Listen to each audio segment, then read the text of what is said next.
Yo, what is good, Knicks Nation? Welcome back to Knicks Media. This is Richie, and in this video, I'll give you guys my recap to the Brooklyn Nets New York Knicks game that just got wrapped up.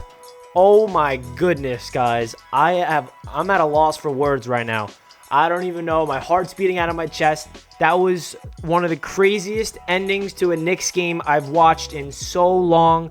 We lost the game, but I am taking this game as a positive, man. Going into it, I knew it was going to be a really rough one, and I'm just so proud of this Knicks team. They showed so much heart at the end of that game, and the grit and the toughness, the defense, the Thibodeau denial. I'm going to get into all of it, but wow, I really am blown away, and I know we lost the game, but did you guys just witness what we just saw? I'm at a loss for words. So before I hop into this crazy recap video, if you guys are new to Knicks Media, do not forget to hit that subscribe button. If you guys want to check me out over on Instagram and Twitter, you guys know where to find me at nyknicks_media. And if you guys enjoyed the video, please do not forget to thumbs it up. With that being said, let's jump right in. So first off, that ending call, BS. Play that Chris Smoove music. That's BS. Are you kidding me? Julius Randle pulls up from three to tie the game. Kyrie Irving tips the ball, so Julius Randle knows that it got tipped, so he goes down with the ball, and they call it travel.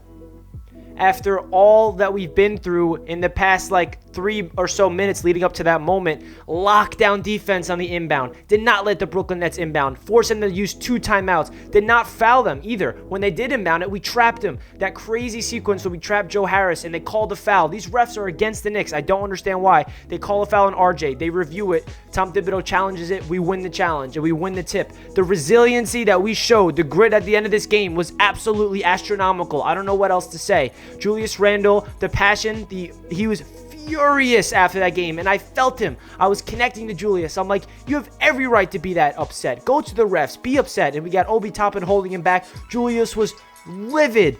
I'd never seen Julius do that, and that shows you how much he cares about the New York Knicks and how much he wanted to get that W, because he understood how much this game meant for New York, not even just the Knicks, but how much it meant for the Knicks as fans, because we all have the rivalry with Brooklyn and the Knicks. And yeah, obviously the Brooklyn Nets have championship aspirations because they have superstars like James Harden, Kyrie Irving, and Kevin Durant.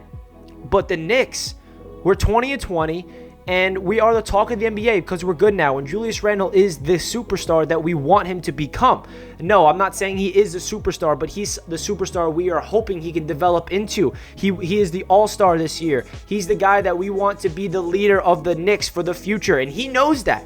And he knew how much this game meant for the Knicks fans. And I feel like that's what he was thinking about when he was shoving the people out of his way, punching the chair. He was furious that call did not go his way, and he had every single right because the refs were wrong. They got that call completely incorrect. And I'm not going to sit here and rant for the rest of the video, but I just want to say shout out to Julius Randle, man, because the grit that he showed, the ability to just not give up, and the entire Knicks team, the coaching staff, the game plan that Tom Thibodeau was telling him what to do, screaming deny when they were inbounding. Like, wow, what an ending to the game. I don't know what else to say to the end about the end of the game, but I still at a loss for words. I had a feeling that if the Knicks tied the game at the end and forced overtime, I literally would have lost my mind. I don't think I would be alive. I would have had a heart attack. But wow, I just really wish that call was not called. But whatever, we're not going to harp on the past. Let's get into the recap of the game. I'm honestly taking this as a positive. I knew going into it that if we have a competitive loss, I'm happy. Because we're going up against one of the best teams in the NBA in the Brooklyn Nets, right? They have James Harden and Kyrie Irving. They're unstoppable. Just let's be honest. They are just absolutely insane. Kyrie Irving, you cannot stop him on defense. As much of a good defense you can play against him, it doesn't matter. James Harden, 15, 15, and 15. That's just ridiculous. So the Knicks, they started off good in the first quarter. The second quarter was terrible. I think the bench unit completely was awful. This was Immanuel Quickley's first start of the season, of his career. And that really hindered the bench because Immanuel Quickley was the spark off the bench. And then when he starts, it's a problem because when we have the bench unit, it's absolutely terrible offensively. We had no continuity. We started the second quarter and we were losing. They scored 14 points and we scored 2. They won a 14-2 run to start that second quarter with the bench, and that really hurt us. So I think the bench really lost us this game. But let's just get into some individual numbers.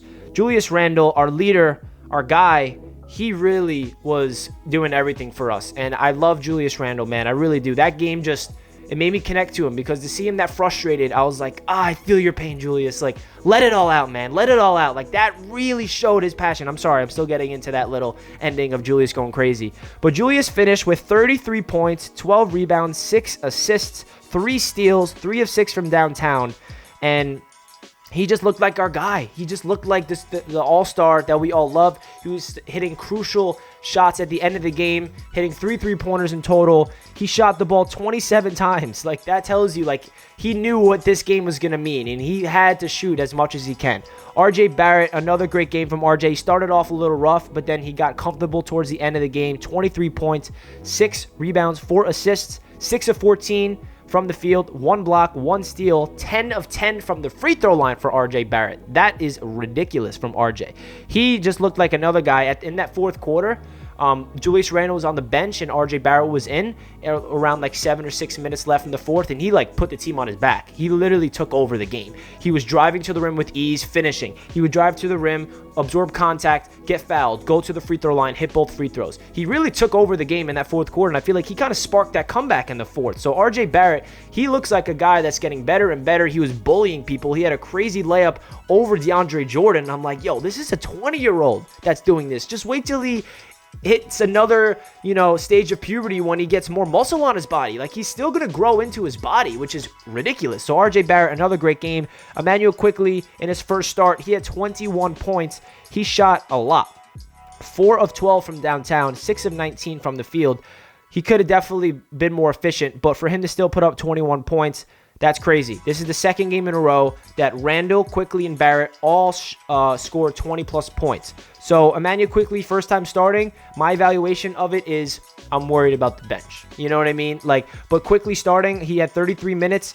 I felt like the Nets defensively had a good game plan. I love the confidence that Quickley shows in his shot, and that tells you how much room he has to grow in terms of his shot selection, and he's going to explode, man. There's going to be some games where he doesn't miss, where he shoots this much and he doesn't miss and goes for 40 plus. I don't want to get ahead of myself, but you can tell the talent within Quickley and the demeanor and the mentality that he has, that he's destined to have a really great career on the New York Knicks. Another great game, another good performance from Reggie Bullock. He started the game red hot. He finished with 19 points, 6 rebounds, 5 of 10 from three-point land. So that was another great game from Reggie. Good to see him ball out.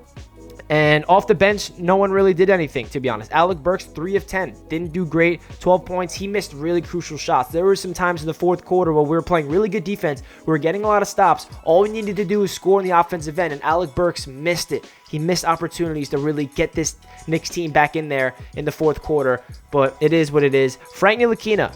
Now, this is a very interesting discussion with Frank. Frank came off the bench, and he played a total of 16 minutes. And he fouled out. And he had 0 points. But Frank Ntilikina led the team in plus-minus, I'm pretty sure. Yes, he did. Actually, nobody had a plus-minus besides Julius Randle and Reggie. Frank Ntilikina had a plus-minus of +5. And that's not crazy, right? But that stat tells you the value of Frank Ntilikina. He had 0 damn points, but had a plus-minus of +5.